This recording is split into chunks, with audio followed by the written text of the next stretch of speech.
Eh bien, bonjour à tous pour un nouveau petit podcast cinéma. En fait, un film qui est sorti l'année dernière et que je vois, à ma grande surprise, à mon grand étonnement, qu'il a été quand même nommé et récompensé 2 fois aux Oscars pour le meilleur son, particulièrement parce que c'est vraiment assez fantastique, une immersion totale. Il faut le voir au cinéma, il faut le voir en grande salle.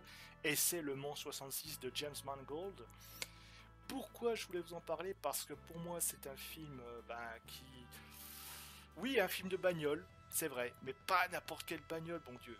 Des bagnoles de légende, la Ford GT40 qui a remporté pendant 4 années consécutives de 66 à 69 la course mythique des 24 heures du Mans, et en détrônant d'autres voitures de légende qui sont bien sûr les Ferrari.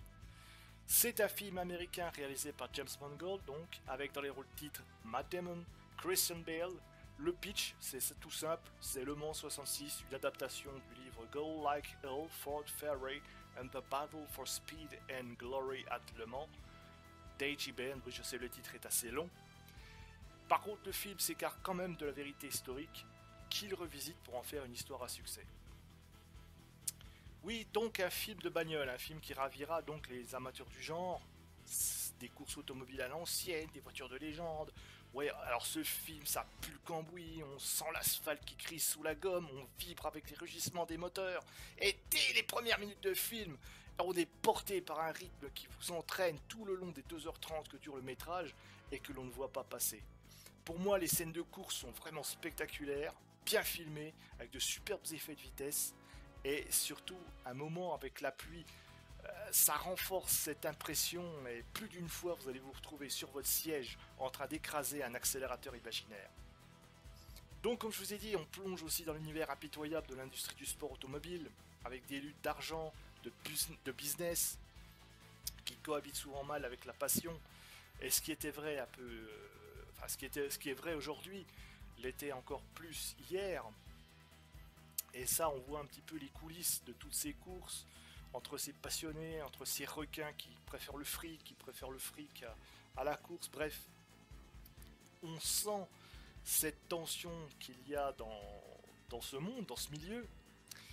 Et puis, parler des acteurs, quoi. Il y a Christian Bale qui joue peut-être le rôle du pilote hors norme, Ken Miles, qui avec ses airs de Paul Newman, surtout quand il est montré avec ses lunettes et son casque de course, ou Steve McQueen, qui a aussi euh, euh, concouru en vrai pour les courses de Du Mans, puis qui a joué aussi dans le film d'ailleurs.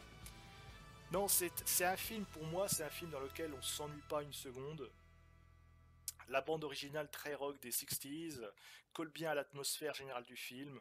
La musique accompagne bien l'action et maintient la tension, surtout dans les duels entre pilotes sur la piste, là, quand ils sont l'un d'à côté de l'autre et puis qu'on sent qu'ils se regardent comme ça, ils se jettent des regards, c'est magnifique.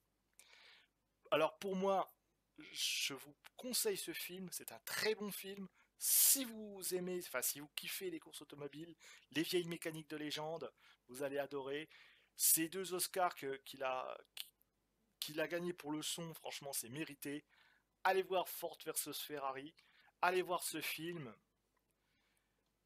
Et puis commentez si vous n'êtes pas d'accord ou commentez si vous êtes d'accord. Allez au cinéma et à bientôt pour un nouveau petit podcast. Ciao les mecs!